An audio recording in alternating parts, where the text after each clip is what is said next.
Good evening everyone. तो आज की क्लास में हम पढ़ेंगे जो यूनिट सेल है उसकी डेंसिटी को कैसे काउंट करते हैं, कैसे निकालते हैं। ठीक है, तो देखो हमें यहाँ पे पता है डेंसिटी किसके इक्वल होती है। डेंसिटी जो होती है उसको हम रिप्रेजेंट करते हैं रो से। ठीक है, और हमें पता है कि डेंसिटी किसके इक्वल होती है, मास बाई वॉल्यूम के इक्वल। ठीक है, अब हमें निकालनी है डेंसिटी किसकी निकालनी है, क्यूबिक क्रिस्टल की निकालनी है। ठीक है, किसी भी यूनिट सेल की हमें क्या निकालनी है, डेंसिटी। तो देखो यहाँ पे डेंसिटी इक्वल होती है मास बाई वॉल्यूम के। ठीक है, और दूसरी चीज यहाँ पे देखो जो यूनिट सेल होती है हम उसको क्या मान के चलते हैं, एक क्यूब मान के चल रहे हैं। ठीक है, क्यूब जो होती है उसके सारे एज होते हैं, एज लेंथ होती है वो क्या होती है, इक्वल होती है। यानी कि इसमें a equal to B equal to C होता है कि सारी की सारी एज लेंथ को क्या मानते हैं यहाँ पे, a मानते हैं। ठीक है, तो देखो जो क्यूब है उसकी वॉल्यूम क्या हो जाएगी, वॉल्यूम ऑफ क्यूब किसके बराबर हो जाएगी, a क्यूब के बराबर। ठीक है? अगला हमें क्या निकालना है, मास ऑफ एटम।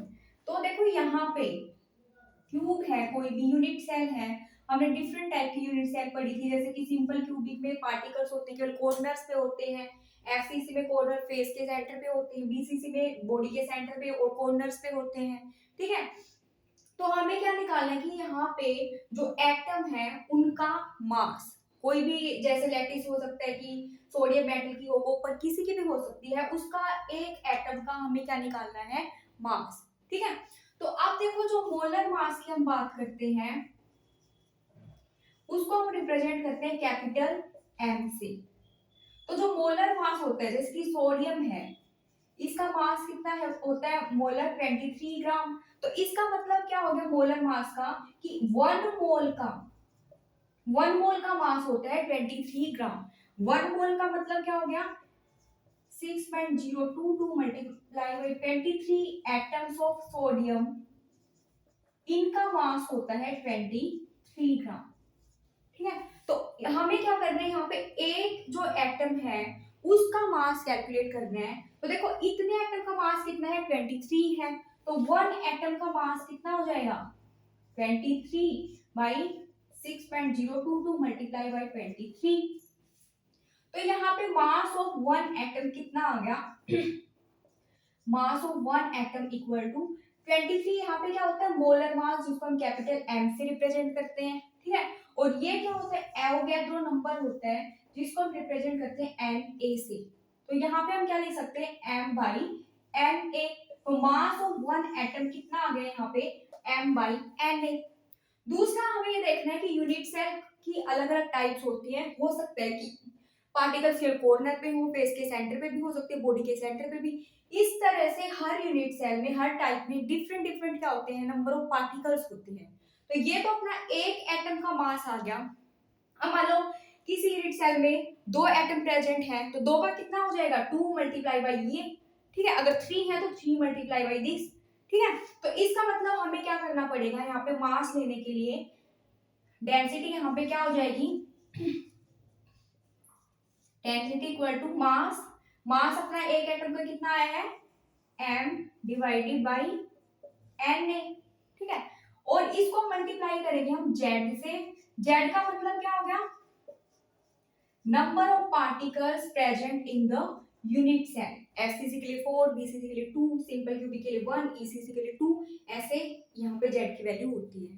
ठीक है, डिवाइडेड बाय क्या है, वॉल्यूम। वॉल्यूम कितनी है अपनी क्यूब की, यूनिट सेल की, ए क्यूब। तो इस तरह से ये वाला फॉर्मूला यूज करके हम क्या कर सकते हैं, कोई भी यूनिट सेल है उसकी अगर एज लेंथ दे रखी है अपने को, तो डेंसिटी हम कैलकुलेट कर सकते हैं। ठीक है, ए यहाँ पे क्या है, एज लेंथ ओ यूनिट सेल।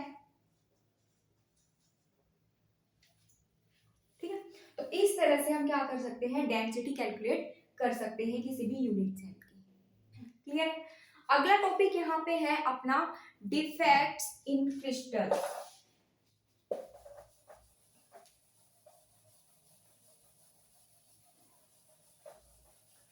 अगला टॉपिक है डिफेक्ट्स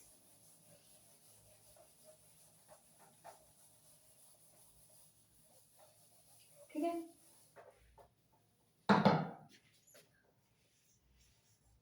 डिफेक्ट्स और imperfection in crystals। ठीक, तो देखो अभी तक हम क्या पढ़ते आ रहे थे कि क्रिस्टल लैटिस में जो कॉन्स्टिट्यूएंट पार्टिकल्स होते हैं उनकी रेगुलर अरेंजमेंट होती है, लेकिन एक्चुअल में ऐसा नहीं होता है। कई बार क्या होता है, कोई क्रिस्टल लैटिस है वो जल्दी जल्दी फॉर्म होती है कि बनने में मतलब बहुत कम टाइम लेती है, तो हो सकता है कि सारे पार्टिकल्स अच्छे से अरेंज ना हो पाए, या फिर हो सकता है कि बाहर की कोई कंडीशन हो, जैसे कि टेम्परेचर बढ़ जाए तो जो पार्टिकल्स हैं अपनी पोजीशन से क्या हो जाए, डेविएट हो जाए। तो इस तरह से जो क्रिस्टल लैटिस है उनके अंदर इम्परफेक्शन आ जाती है, यानी एक रेगुलर ऑर्डर वहां पे ना होके डिस्टर्ब हो जाता है, डेविएट हो जाते हैं। ठीक है, इसी को हम क्या बोलते हैं, डिफेक्ट बोलते हैं क्रिस्टल लैटिस के अंदर। ठीक है, तो क्या हो गया, इसको डिफेक्ट का मतलब क्या हो सकता है, डेविएशन फ्रॉम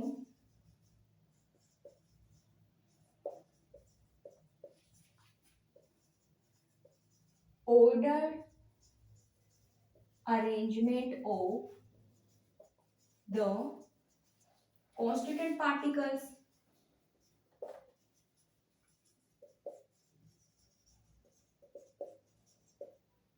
ठीक है, यानी कि जो रेगुलर अरेंजमेंट है, जो परफेक्टली ऑर्डर जो अरेंजमेंट है, उसमें डेविएशन को ही हम क्या बोलते हैं, डिफेक्ट बोलते हैं। ठीक है, अब जो डिफेक्ट है, मान लो कोई भी क्रिस्टल लैटिस है, ये हम मान के चल रहे हैं कि कोई भी क्रिस्टल लैटिस है, हम क्या मान के चलते हैं कि इसमें रेगुलर अरेंजमेंट होती है। ठीक है, लेकिन यहाँ पे इम्परफेक्शन हो सकती है, डेविएशन हो सकता है, जिसको हम क्या बोलते हैं, डिफेक्ट बोलते हैं। अब जो डिफेक्ट होता है पॉइंट के अराउंड हो सकता है, कि हो सकता है कि कोई एक पॉइंट वाला, ये लैटिस साइट बोलते हैं इसको, इसको हम क्या बोलते हैं, लैटिस साइट। और इसके अंदर जो एटम, आयन और मॉलिक्यूल होता है उसको हम क्या बोलते हैं, लैटिस पॉइंट। लैटिस पॉइंट का मतलब क्या होता है, कोई भी एटम, आयन और मॉलिक्यूल।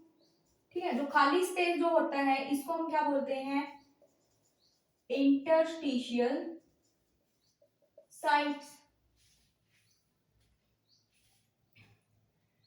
ठीक है, तो अब देखो यहाँ पे क्या होता है, डिफेक्ट अपने जो डिफेक्ट होता है पॉइंट के अराउंड हो सकता है, यानी कि कोई भी पॉइंट का है वो डेविएट होके यहाँ पे आ सकता है, इससे बाहर जा सकता है। ठीक है, तो अगर डिफेक्ट एक पॉइंट के अराउंड होता है, if defect occurs around a point, then it is known as point defect। ठीक है, अगर एक पॉइंट के अराउंड क्या हो रहा है, डिफेक्ट हो रहा है, इम्परफेक्शन हो रहा है, डेविएशन हो रहा है, तो उसको हम क्या बोलेंगे, पॉइंट डिफेक्ट। ठीक है, और अगर एक लाइन के अराउंड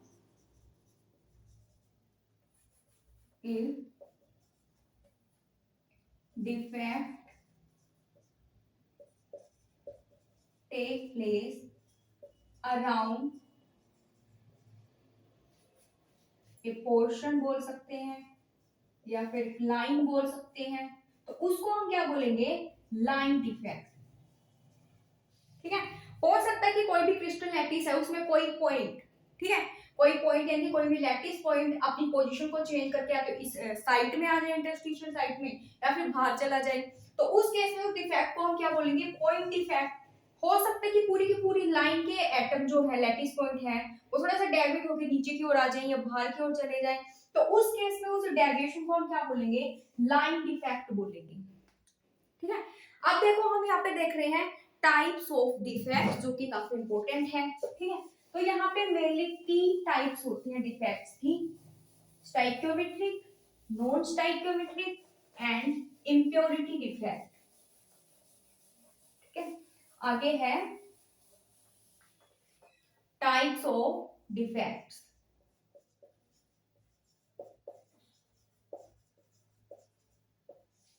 पहली टाइप है यहाँ पे स्टाइक्योमेट्रिक, अगला है नॉन स्टाइक्योमेट्रिक, और अगला है इम्प्योरिटी डिफेक्ट।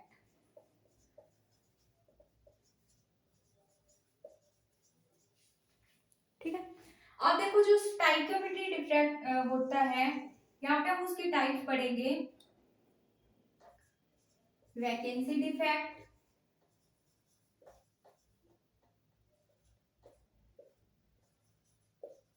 इंटरस्टिशियल डिफेक्ट,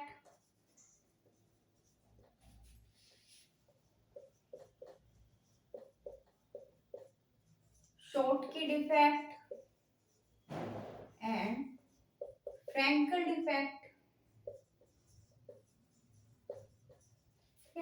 और जो नॉन स्टाइक्योमेट्रिक है उसके हम पढ़ेंगे मेटल एक्सेस डिफेक्ट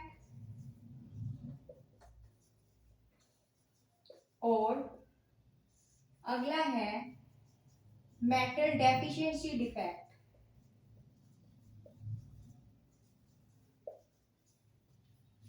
ठीक है, तो यहाँ पे देखो स्टाइक्योमेट्री डिफेक्ट में 4 टाइप्स हैं यहाँ पे, vacancy defect, interstitial defect, Schottky defect and Frenkel defect, जिनमें से ये दोनों इफेक्ट जो है वो काफी इंपॉर्टेंट है। ठीक है, अगला पॉइंट है जो ये वैकेंसी डिफेक्ट और इंटरस्टिशियल जो डिफेक्ट होते हैं वो किस में होते हैं? नॉन आयनिक कंपाउंड्स में। नॉन आयनिक कंपाउंड्स में क्या होते हैं? वैकेंसी डिफेक्ट और इंटरस्टिशियल डिफेक्ट। ठीक है, तो शॉर्टकी डिफेक्ट और फ्रैंकल डिफेक्ट होते हैं वो होते हैं किसमें? आयनिक कंपाउंड्स में। ठीक है, तो सबसे पहले देखो हम पढ़ लेते हैं यहाँ पे वैकेंसी डिफेक्ट के बारे में।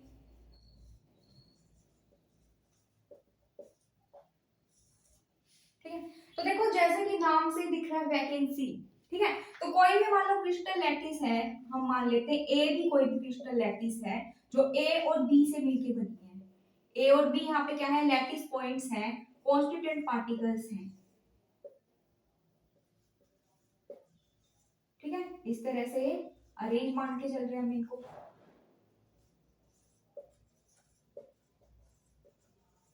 ठीक है, इनको हम बोलते हैं लैटिस पॉइंट बोलते हैं। कोई भी एटम हो सकता है, कोई भी आयन हो सकता है, कोई भी मॉलिक्यूल हो सकता है, और इसको हम बोलते हैं इंटरस्टिशियल साइट बोलते हैं। ठीक है, तो वैकेंसी डिफेक्ट में क्या होगा कि हो सकता है कि कोई भी एक एटम अपनी साइट को लीव करके बाहर चला जाए और यहाँ पे जो लैटिस साइट है उसको क्या छोड़ जाए?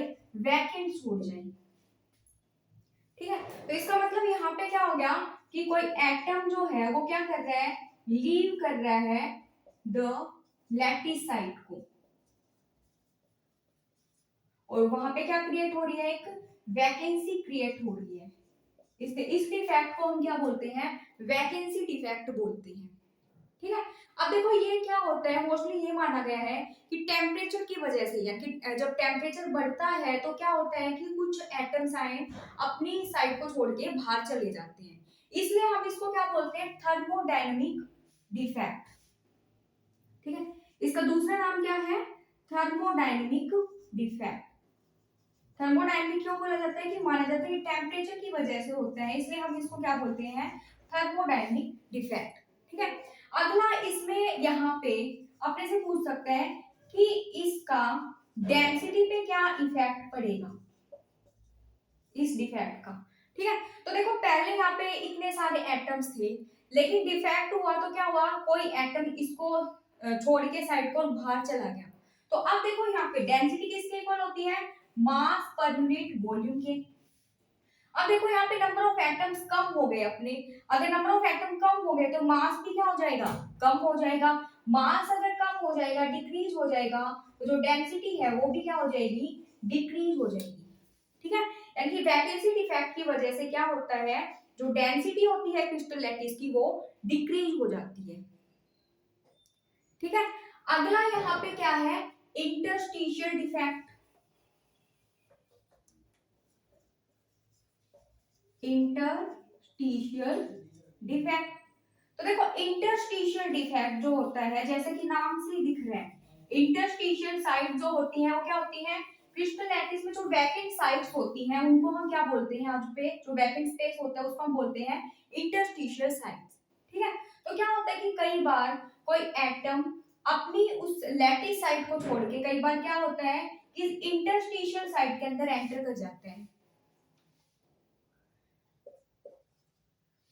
ठीक है, तो इस तरह के डिफेक्ट को हम क्या बोलेंगे, इंटरस्टिशियल डिफेक्ट। ठीक है, तो यहाँ पे क्या हो जाता है कि जो atom leave the lattice site and enter into the interstitial site, तो इस वाले डिफेक्ट को हम क्या बोलते हैं, इंटरस्टिशियल डिफेक्ट। ठीक है, अगला इसका डेंसिटी पे क्या इफेक्ट पड़ेगा, देखो इफेक्ट ऑन डेंसिटी। तो डेंसिटी हमें पता है किसके इक्वल, मास बाय वॉल्यूम। ठीक है, अब वॉल्यूम तो देखो यहाँ पे सेम है कोई चेंज है वॉल्यूम में। मास में देखो क्या हो रहा है, पहले इस लैटिस में लैटिस साइट के अंदर एटम प्रेजेंट थे, अब क्या होगा वो इंटरस्टिशियल साइट के अंदर आ गई, यानी कि एटम है तो यहीं पे बाहर तो नहीं गए, यानी कि नंबर ऑफ एटम क्या है, सेम है, उतने ही है। अगर नंबर ऑफ एटम सेम है तो मास भी क्या होगा, वही होगा, सेम रहेगा, कोई चेंज उसमें नहीं आएगा। अगर मास भी सेम है, वॉल्यूम भी वही है, तो डेंसिटी भी क्या रहेगी, कोई चेंज नहीं आएगा डेंसिटी में, ना ही तो वो इंक्रीज होगी और ना ही वो डिक्रीज होगी। ठीक है, तो इस डिफेक्ट को हम क्या बोलते हैं, इंटरस्टिशियल डिफेक्ट। ठीक है, और वैकेंसी डिफेक्ट देखा, इसमें वैकेंसी क्रिएट हो जाती है जिसके जिसके कारण क्या होता है, density of the crystal lattice क्या हो जाती है, डिक्रीज हो जाती है। इंटरस्टिशियल में हमने क्या देखा कि जो एटम है अपनी लैटिस साइट को ना छोड़ के जो इंटरस्टिशियल साइट्स होती हैं उनमें एंटर कर जाते हैं, जिस वजह से डेंसिटी में कोई भी चेंज यहाँ पे नहीं आता। ठीक है, ये क्लियर है। उसके बाद में अगला है यहाँ पे अपना, एक बार इसको रफ कर लूं मैं यहाँ पे पूरे को, ये हम कल पढ़ेंगे, इसको भी रफ कर लें एक बार।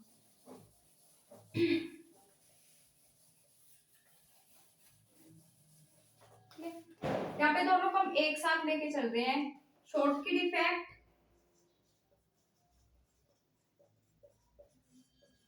And Frenkel defect.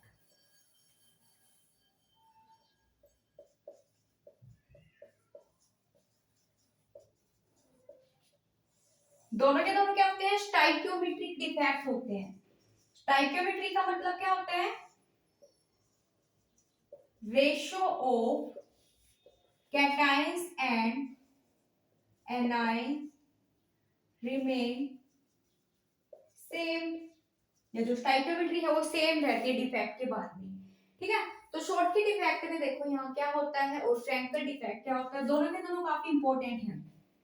तो स्टार्टिंग में हमने पढ़ा था कि शॉर्टकी डिफेक्ट और फ्रैंकल डिफेक्ट आयनिक कंपाउंड्स में हमें देखने को मिलता है। ठीक है, तो हम देखो इसका वही एग्जांपल लेते हैं। पहले तो क्या करेंगे, क्रिस्टल लैटिस हमने बना दी,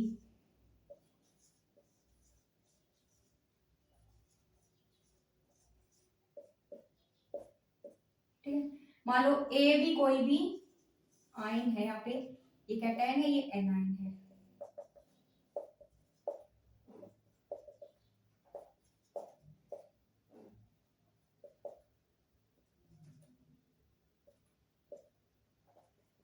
ए बी ए, ठीक है, तो देखो शॉर्टकी डिफेक्ट में क्या होता है कि इक्वल नंबर ऑफ कैटायन और एनायन क्या करते हैं, अपनी लैटिस साइट को छोड़ के बाहर चले जाते हैं, उन साइट्स को क्या कर देते हैं, वैकेंट कर देते हैं। यानी कि एक कैटायन जाएगा तो एक ही एनायन क्या करेगा, लैटिस साइट को छोड़ के बाहर चला जाएगा। तो इसमें क्या हो जाएगा, equal number of cation and anions are missing from the lattice site। ठीक है, अब इसमें फ्रैंकल में देखो क्या होता है, आयनिक के अंदर ही होता है ये भी,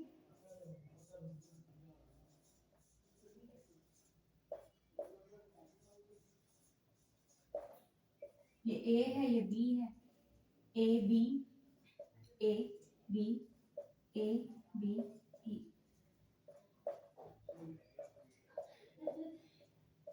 ठीक है, तो इसमें देखो क्या होता है कि जो लैटिस पॉइंट है वो अपनी साइड को छोड़ के बाहर नहीं जाते, जबकि क्या होता है कि वो लैटिस साइड में अंदर जो इंटरस्टिशियल साइट है उसमें एंटर कर जाते हैं। और नॉर्मली यहाँ पे क्या होता है कि जो कैटाइन होता है वो एंटर करता है स्मॉल साइज होने की वजह से। ठीक है, तो इस वाले डिफेक्ट को हम क्या बोलते हैं, फ्रैंकल डिफेक्ट। तो यहाँ पे क्या होता है,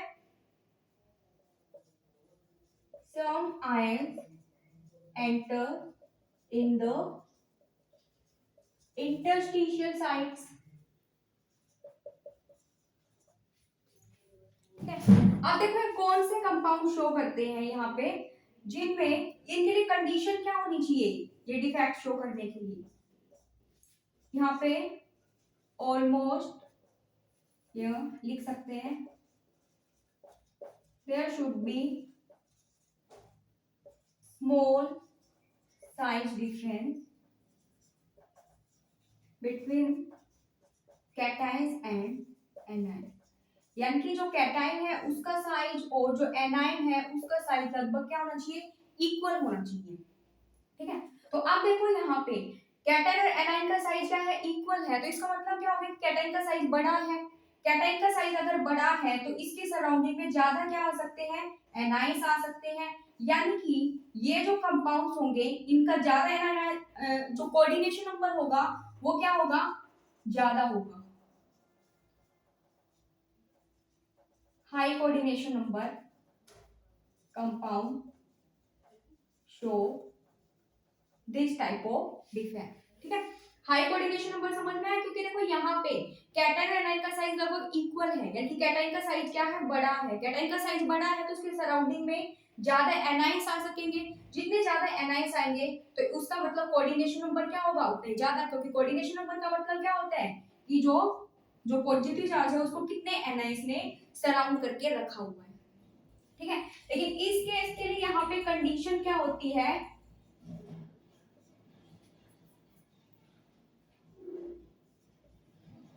स्मॉल साइज ऑफ कैटाइन, या लिख सकते हैं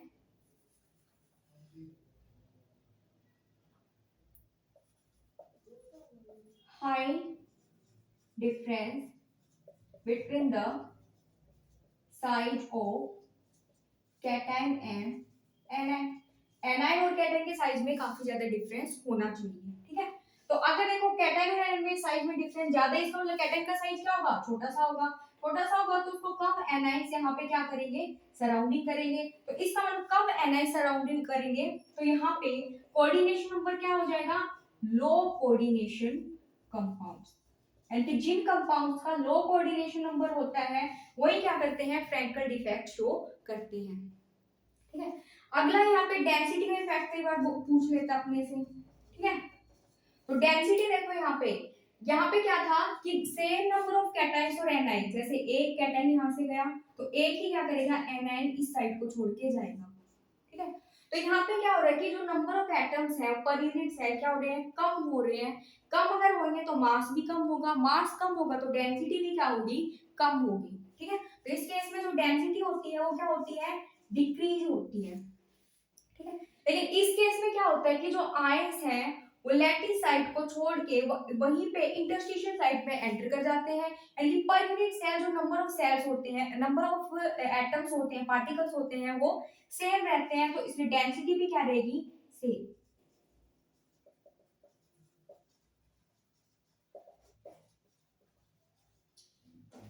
ठीक है, इसके एग्जांपल जैसे क्या हो गए, NaCl हो गया, KCl हो गया। ठीक है, इसके एग्जांपल क्या हो गए, जैसे AgCl हो गया, AgBr हो गया। ये क्या है इसके एग्जांपल्स। अब दूसरा पॉइंट इसमें ध्यान में रखना है कि जो AgBr होता है वो शॉर्टकी डिफेक्ट भी दिखाता है और वो फ्रैंकल डिफेक्ट भी दिखाता है। ठीक है, ऐसा क्यों होता है, इनके इंटरमीडिएट रेडियल रेशो की वजह से।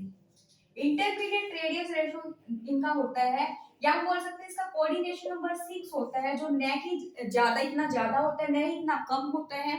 इसलिए क्या करते हैं ये फ्रैंकल डिफेक्ट और शॉर्टकी डिफेक्ट दोनों डिफेक्ट शो करते हैं, लेकिन मेनली ये क्या करते हैं फ्रैंकल डिफेक्ट ही शो करता है। ठीक है, तो कई बार पूछा जाता है कि ऐसा कौन सा कंपाउंड है जो फ्रैंकल और शॉर्टकी डिफेक्ट दोनों शो करता है, तो कौन सा है सिल्वर ब्रोमाइड AgBr। वो ऐसा क्यों करता है, उसका इंटरमीडिएट रेडियस रेशियो होने की वजह से, या बोल सकते हैं उसका कोऑर्डिनेशन नंबर 6 होता है, जो नहीं बहुत ज्यादा होता है नहीं बहुत कम होता है, इस वजह से दोनों तरह के डिफेक्ट वो शो कर सकता है।